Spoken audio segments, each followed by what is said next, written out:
my top 5 mistakes that I often see patients make when taking supplements. The first mistake is no one's doing the math. So unfortunately, a lot of supplements have a mixture of different nutrients and vitamins, etc. And if you're only taking the face value and not looking at the actual ingredients and the back of the bottle, you may be doubling up on certain vitamins that you're unaware of. So somebody's got to do that math. The second thing is, kind of goes along with number one, is a lot of supplements might be in things that you don't even realize they're in. So we're in this big kind of push to take various powders and maybe protein powders, etc. And some of them have other nutrients mixed in. So if you don't look at the label and actually scrutinize what's in the actual mix, you might be, again, adding another vitamin or nutrient that you are unaware of.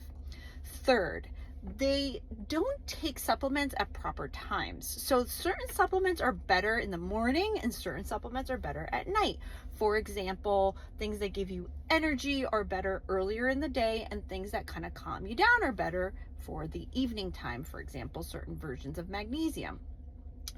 4, how to take the supplement. So supplements tend to either have water soluble base or a fat soluble base. And that actually is important because if you're taking it on an empty stomach, you might not be absorbing what you need.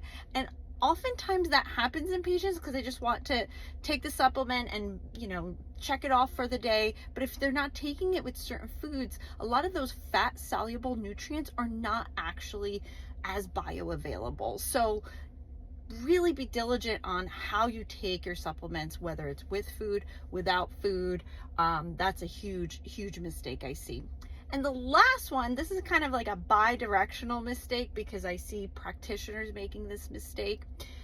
We're not telling our doctors and our healthcare providers what supplements we're taking. A lot of patients think it's not even worth discussing or putting on their forms.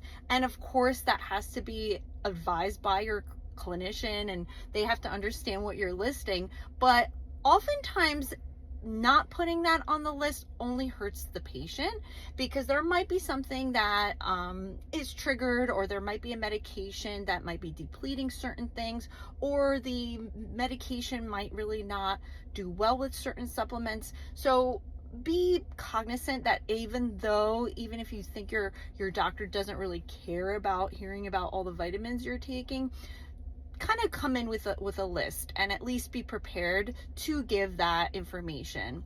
So again, that's my top 5 mistakes, and hopefully we can rectify this by having good communication, not just from the doctor's side, but from the patient side, and we get to a better place of managing vitamins and supplements safely.